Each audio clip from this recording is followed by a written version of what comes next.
This is the fourth lens of the four lenses, and this section covers organizational flow.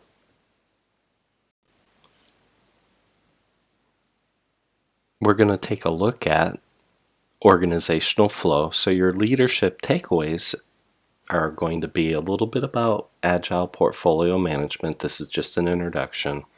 How to look at getting duplicatable results, and it's really important to get alignment. We're going to look a little at the pursuit of excellence and the last organizational flow quote. Last but not least is organizational flow.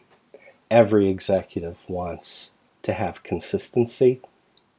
They want their successes to be duplicatable and sustainable. Doesn't help if everybody burns themselves out. Every executive wants their organization to pursue excellence. And when they're doing that, that increases the chance for any kind of transformation that you might be going through, whether it's a waterfall to agile transformation or digitalization, which is the buzzword right now, or if you're looking at, hey, how do we do DevOps or whatever. Flow helps you in that area be successful with those kinds of transformation. And so flow will help you increase the value of your organization and the wow delivered.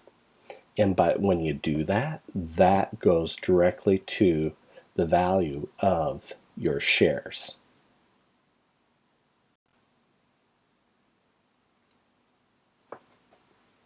Organizational flow enables true prioritization. Okay, at the agile portfolio management level, you can run into situations, I can give you an example, where an organization had 260 projects over that in their product backlog. Their project completion velocity was 58 projects a year. Okay, so you do the math. That's almost 4.5 years worth of work. By consistently and persistently applying the principles of flow to the waterfall to agile transformation that the organization was going through, they were able to deliver all 260 projects plus 30 additional ones. It was like, I think, 292 projects delivered in 3 years. So they delivered the entire list plus 10% more with about 10% less people, as people through attrition left and went to other jobs.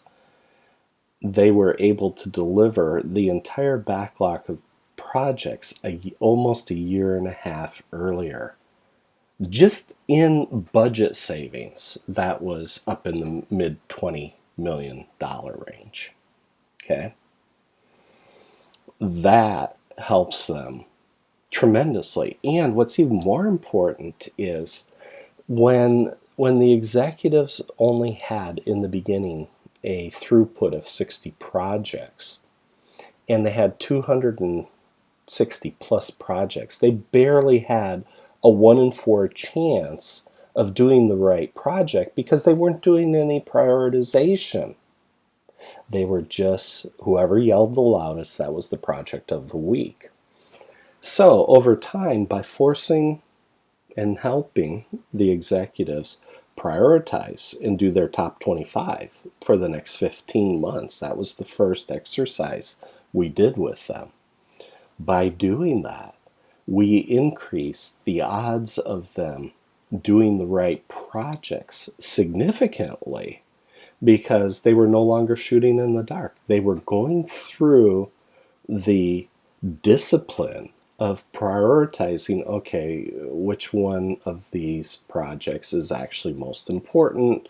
If I've got 60, 70 projects in my portfolio, or even 80, whatever it was per portfolio.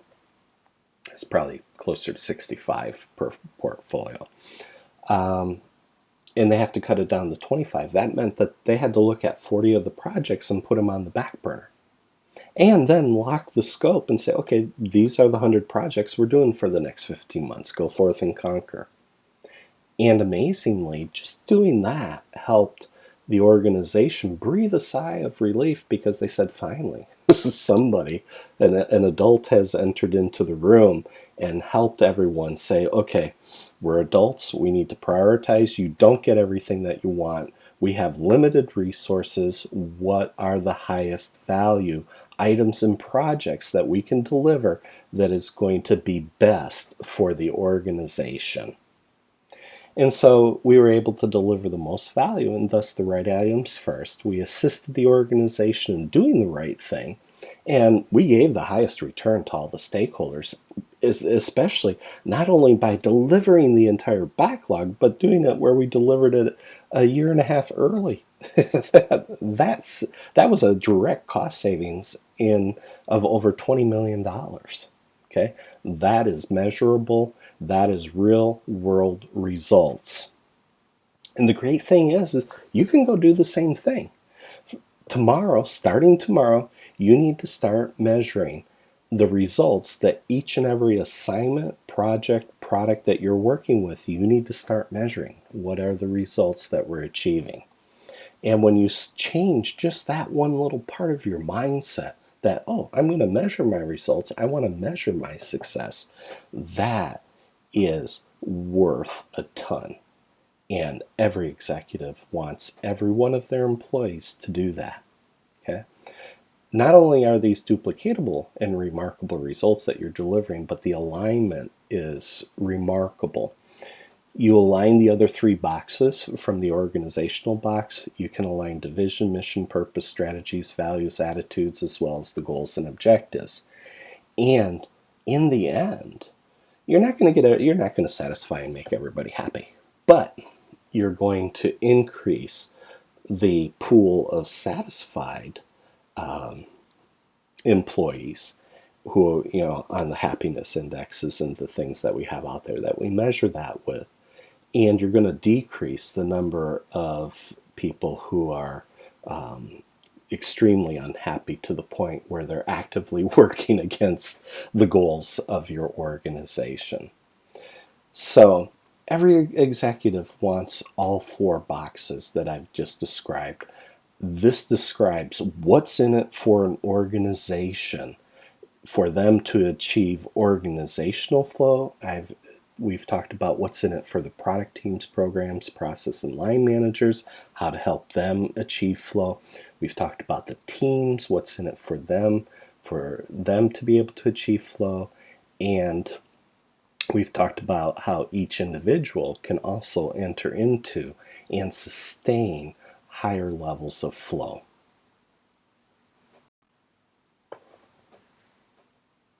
Going back to the flow friction analysis and looking at it from a holistic organizational view, since organizations are made up of individuals and teams in every one of these boxes, the flow friction analysis, if you go out tomorrow and start applying that in your daily work, you will start to find ways to say, hey, do I see anarchy? Well, that probably means we have an issue with vision.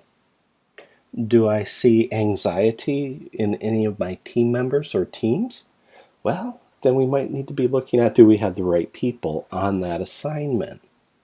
Do I see confusion out there in the organization? Of course, none of you would be experiencing that. But if I'm seeing confusion out in the organization, that probably means that I don't have the right definitions. From an organizational perspective, politics is always there. It's a blood sport. And I believe this is one of the reasons why Agile coaches just get wiped out over on the two right-hand boxes, because those are all organizational issues. The Agile coaches will do great with the product development, but when you get into program management, process management, and line management, they're going to butt heads with those three without question, and it's going to be very frustrating for them to try to deal with those other groups that are included in that box. Not to mention, when they get to the portfolio and executive level, having to deal with executives who speak another language, the language of leadership, while most Agile coaches have been taught the language of management and the team of here's how we facilitate and help the teams to succeed. It's two different things, okay? So if you're out there and you've got a lot of confusion, then your definitions have spun off the table. If you got the politics that we just described, you better be prepared to be able to do politics if you're going to use flow successfully. I had the advantage of having a dad that was an elected official for over 30 years of his career, 32, 33 years. And he taught my brother Ted, my other brothers, and myself how to do campaign management, how to network, how to build critical mass, and how to win campaign managements or win campaigns and get elected. And so when you apply those principles the way we've applied it in flow, we're giving you a new mindset on how to do politics, how to play the game, enjoy the game, and win. Okay? Now, executives, they love politics. That's one of the tools that they use. If you look at great leaders, divide and conquer is a standard. Alexander the Great used that. Well, when you have division like that and you have politics, that's a way to maintain control in the organization. When you're distilling agreement, you're actually pulling a tool that helps the executive achieve their ends without them having to use politics as a tool.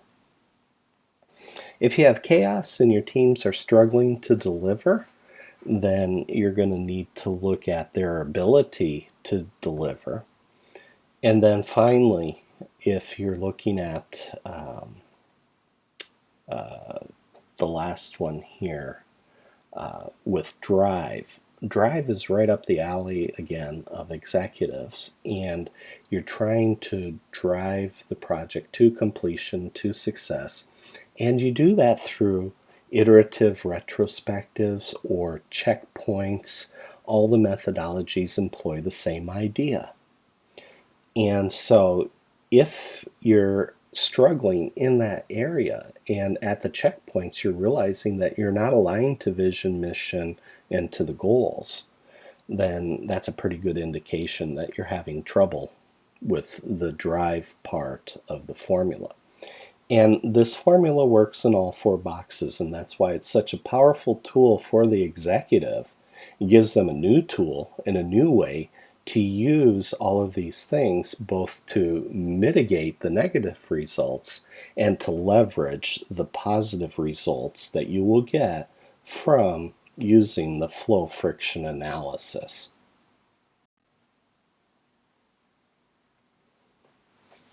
During my career, it was especially early on, this is mid-80s, it was really hammered into my head, this idea of the pursuit of excellence, that you want to, as an individual, pursue excellence as an individual, that whatever you do it with passion, do it with excellence, and if you consistently do that, and you do that over and over again, you will reap the rewards of doing that. These days, we talk about autonomy, mastery, and purpose as three of the main drivers for individuals. But at the individual level, and I love this picture of it, especially for the pursuit of excellence, it's like, yeah, that's probably what my mom thinks about me, It's like the halo on top and, choirs of angels behind going, oh. Well, anyways, on the pursuit of excellence for teams, if you're the team facilitator, whether that's a Scrum Master or an Agile project manager or everything in between, you probably look like the guy in the picture right there, where you're the plate spinner at the circus and you're trying to keep all the plates spinning without dropping any of them, because if you drop any of the plates, it cracks on the floor and your project or assignment or your product development probably won't succeed. As you keep moving over into the organizational side of these other two boxes at the product level, or program or process or line management levels, your executives above you who are leading you, they are probably expecting and or even demanding that you're able to part the organizational waters for your team and help them on their journey into the promised land. And so when we're talking these days about that, we'll talk about agile coaching. And recently we just added a new certification for Flow. That's the Flow Certified Coach. So if you're a Flow Certified professional, you're going to be an awesome Agile team facilitator. If you've become a Flow Certified Coach, I can guarantee you'll become a really, really good Agile coach on top of everything else. Now, if you want to attain superhero status, wear a cape and red tights, we have the above the Flow Certified Coach, we have the Flow Certified Trainer. And that's where you're able to train, coach, and mentor others to do exactly what we've been doing, and to do it in all 4 boxes. Now, when you look at Agile, they primarily focus on team and product boxes and on the individual boxes. When you look at the scaling, they start to get into the enterprise level, but it's more just communication links to those levels. But if you want to have a complete package and deliver holistically, this is what Flow is all about, so that you'll be the best that you can be as an individual. You'll be able to spin all those plates, part the water, and fly through the air of the organization as an agilist or as a flow practitioner of the highest level.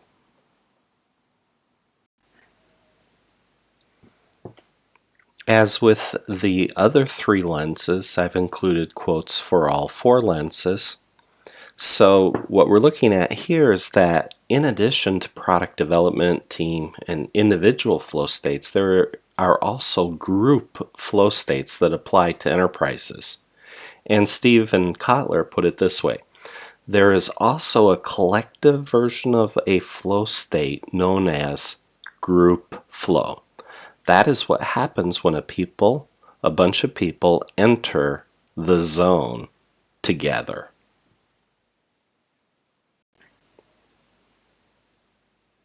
In this section, we looked at organizational flow, a brief introduction to it, touched on agile portfolio management, looked at duplicatable results and alignment, the importance of pursuing excellence, and the organizational flow quote.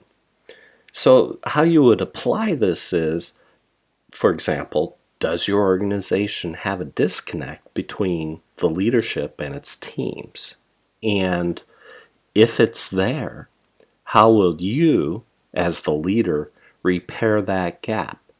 Because if that disconnect is there, it's going to be almost completely impossible for the teams to enter into the state of group flow and kind of get into the zone together. Okay? Also, you need to look at how are you currently prioritizing large quantities of work. So we're talking probably not just program level, but we're talking portfolio level.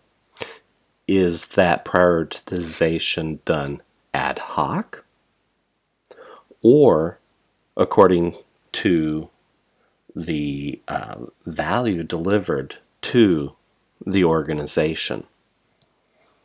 One of the companies I worked with, they had 260 projects in the backlog and a project completion velocity of about 58 projects a year. So they had 4.5 years worth of work. When you ask the executives, well, which one's important? They said, well, they're all important. Well, if they're all important, nothing will ever get done. So by forcing the executives to prioritize the projects and programs in each portfolio, we took over 160 of those projects and programs and put them on the back burner and focused on the top 100, 25 per portfolio. When the executives did that, you heard a collective sigh of relief from the organization as they realized that, finally, somebody with some common sense has entered the scene and we can now focus on what's most important. Before they did the prioritization, they only had about a 1 in 4 chance of doing the right thing. By actively participating and going through the prioritization process, the executives did a forced ranking of, well, this one's more important than that one. And once we had those, then the teams could actually focus and then deliver.